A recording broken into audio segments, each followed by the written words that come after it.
Bonjour à tous, nous sommes aujourd'hui les invités de la manade Blatière, en petite Camargue, commune de Vauvert. Oui, tout à fait. Merci de nous accueillir, vous et vos beaux chevaux. Monsieur Blatière, dites-moi, ces taureaux qui sont si liés au paysage de Camargue, qui sont-ils? Pourquoi les élève-t-on? Oh ben, ces taureaux existent depuis la nuit des temps. La nuit des temps, ça fait longtemps. Et au départ, c'était des animaux vraiment sauvages qui vivaient dans le delta du Rhône, qui n'étaient pas aménagés comme il est maintenant. Hein. Pas d'endiguement au niveau du Rhône, pas d'endiguement à la mer. Et ces bêtes erraient plus ou moins dans le territoire. L'homme, toujours en conquête de puissance, et a essayé de se les approprier un petit peu, mais cela était difficile. Quoique déjà les histoires de ferrade et de marquage, dans les années 1500, déjà on commençait à marquer les taureaux. Pourquoi en faire, on ne savait pas trop. Je pense que c'était surtout des animaux de bouche. Bon, c'était du gibier, c'était la seule race à viande qui vivait là, et donc l'usage premier était ça. Historiquement, on parle qu'on avait essayé de les domestiquer même, pour en faire des animaux de trait. Enfin, c'est assez historique, mais je crois que ça a eu existé. On parle en Costière, on parle dans l'Accro, d'avoir essayé d'atteler ces taureaux avec des taureaux plus apprivoisés naturellement, et on leur faisait tirer la charrue. Cela n'a pas donné d'excellents résultats, mais enfin, ça a le mérite d'avoir été fait, d'avoir été essayé. Et le fait d'essayer de s'approcher, d'essayer de contenir ces animaux, de les enfermer dans des cours de masse, de les demander un certain savoir-faire, qui est le travail actuel des premiers gardiens. Les rassembler, les enfermer, les contenir, les attacher. Et cela faisait des échanges, des jeux, voire un combat même. Et de là, je pense, est née la course camarguaise. Enfin, ce qui est actuellement la course camarguaise, mais enfin, c'était des jeux de vallée de ferme. La course camarguaise est un jeu rural. Oui. Hein, il a existé, il y avait des côtes dans les arènes, pas dans les arènes puisque les arènes étaient occupées, mais on parle de courses de taureaux. À Nîmes, c'était souvent près des abattoirs. À Narles, c'était sur la place du Forum. On faisait courir des taureaux, mais la règle qui sont actuellement initiées par la fédération, on en était bien loin. C'est seulement depuis 1890-1900 que la course camarguaise a fait le jeu avec la pose de cocarde et d'attributs sur les cornes, et de jeunes agiles qui vont provoquer les taureaux pour essayer de lever l'attribut. Donc aujourd'hui, la raison d'être d'une manade, c'est de produire des cocardiers. Tout à fait, tu as très bien compris. Des cocardiers et des champions. Vous êtes un créateur de champions. On essaie d'avoir des taureaux de qualité. Oui. Donc on est devenu de propriétaires de taureaux, on est devenu des éleveurs maintenant. On arrive quelquefois à faire de la sélection, dans le bon sens, dans le mauvais sens. La réussite n'est pas toujours à la hauteur des espérances. Mais alors enfin, j'imagine qu'il y a un gros travail il y a tout un travail de connaissance pour justement élever ces taureaux qui, nous, ce que l'on recherche, c'est la combativité, c'est l'agressivité, c'est la méchanceté. Et puis après, en face d'eux, bon, les rasiteurs courageux sautent en piste et affrontent le plus loyalement possible ces animaux. De là naît l'émotion de la tauromachie, de la bouvine. Chez nous, la tauromachie, c'était l'espagnol, et la bouvine, c'est chez nous. Est-ce que le taureau, le cocardier Blatière, a un caractère bien particulier? Est-ce que vous cherchez un type de comportement en piste? On cherche ce qu'on arrive. Parce que là, la sélection est très difficile à mener, la biologie, tout ça. Mais enfin, nous, on a la caractéristique d'avoir des taureaux. C'est Léon dit, mais c'est un peu vrai aussi. Des taureaux qui sont assez agressifs, qui sont assez méchants, qui sont tapeurs dans les planches, qui sont comme ça. Voilà, ça c'est le côté Blatière. Ainsi que morphologiquement, c'est des grands taureaux, bannes blanches.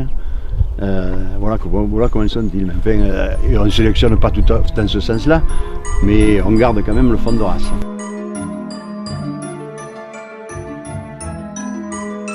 Alors Jacques Blatière, expliquez-nous un peu la genèse d'un champion cocardier, comment on le choisit, comment on l'observe au champ, quel est le travail qui est fait autour de la sélection? On ne choisit pas le taureau, on élève toute l'année des animaux. des vaches naturellement, puisqu'on est un élevage à moitié mâle et moitié femelle. Hein. Et puis après, bon, on essaie de connaître d'abord physiquement, les reconnaître dans le clos, dans les prés, dans tout ça, nos animaux, soit les vaches, soit les femelles, soit les mâles. Et puis après, à travers des tests, des petites courses quelquefois, on essaie de voir leur qualité, leurs caractéristiques. Après, bon, on fait le choix de garder naturellement ce qui nous convient le plus. Et puis après, bon, on met tel étalon sur un lot de vaches, hein, et puis après on attend 3, 4, 5 ans, et puis après ça réussit plus ou moins bien, et de temps en temps peut-être on espère que le champion sortira. À défaut de champion, bon, il y a des taureaux de second plan quand même qui sont intéressants, et qui nous permettent de faire les fêtes votives, les traditionnelles courses. Traditionnelles courses. Pour qu'on ait une idée du niveau de sélection aujourd'hui sur...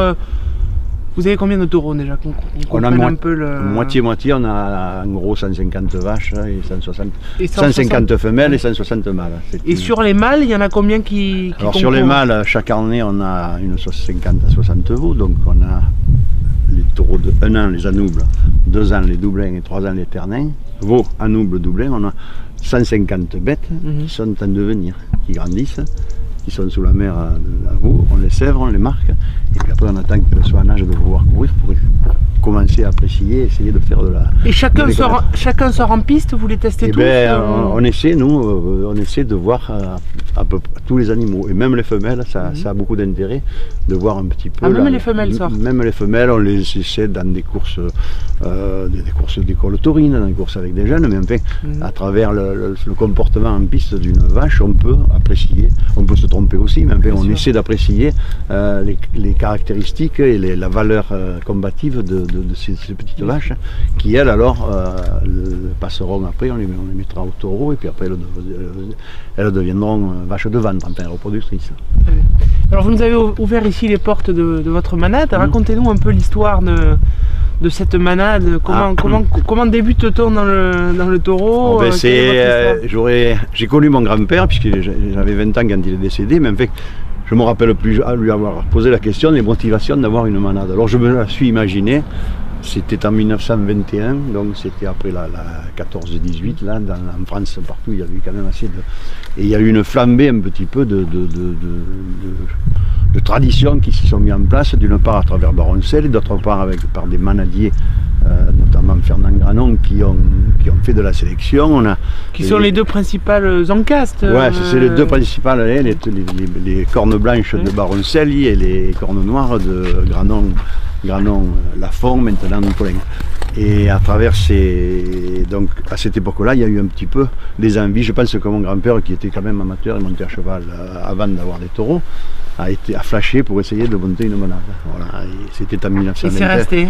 Et c'est resté. Il a eu, je crois qu'on fait ça, il me l'a dit, je crois qu'il me l'avait dit, il a eu la chance d'avoir 2 fils, mon père et mon oncle, qui se sont investis grandement dans la manade et dans d'autres activités aussi, parce que la manade c'est une activité, ça demande du temps, ça demande de la passion, ça demande de l'argent aussi un petit peu, et l'économie n'est pas une économie très flamboyante.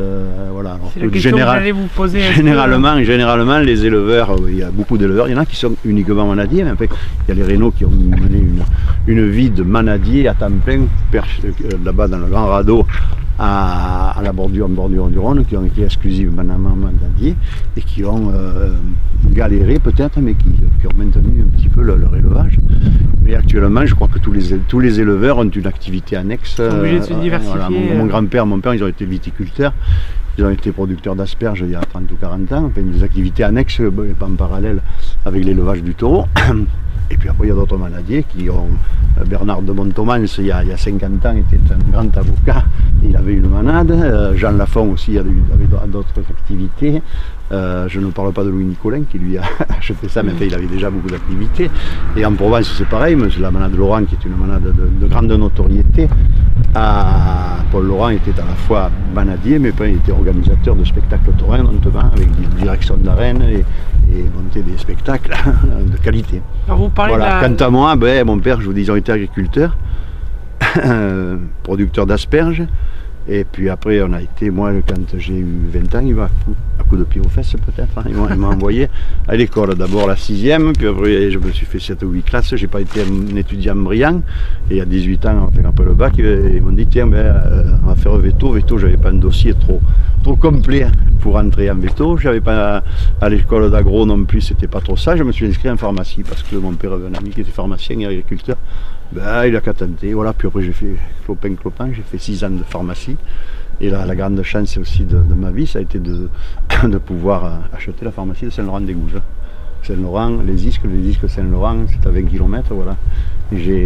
Pharmacien Manadier. Voilà, pharmacien Manadier. Vous avez Jean-Pierre Cuillet qui est pharmacien notaire aussi, qui a, il y a des maladies ont toujours à coller à eux.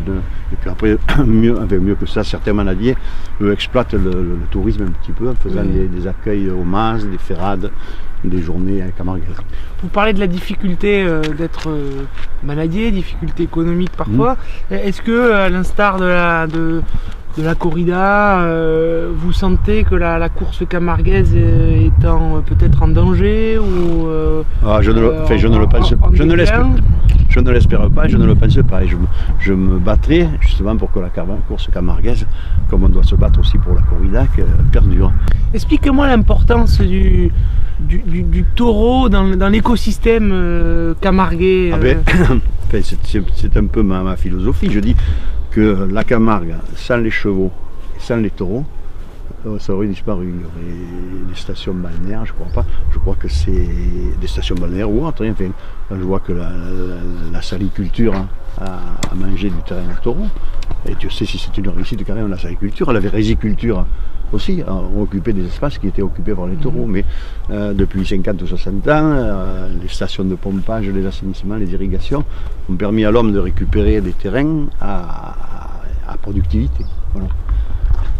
Alors si que le taureau, voilà, si la Camargue, le cheval et le taureau sont les garants de l'authenticité de la Camargue, je crois. Heureusement qu'ils sont là, mais je crois que les Camarguais que nous sommes doivent être attachés à ces valeurs. Bon, donc je vous vois plein d'espoir et de foi. J'ose espérer, je veux bien avoir la foi, mais passion. Voilà, il faut quand même être vigilant et être sérieux aussi. C'est pas que du folklore, c'est quand même il y a des valeurs nobles à respecter. Écoutez, merci beaucoup, merci de nous avoir reçus, merci, bonne journée.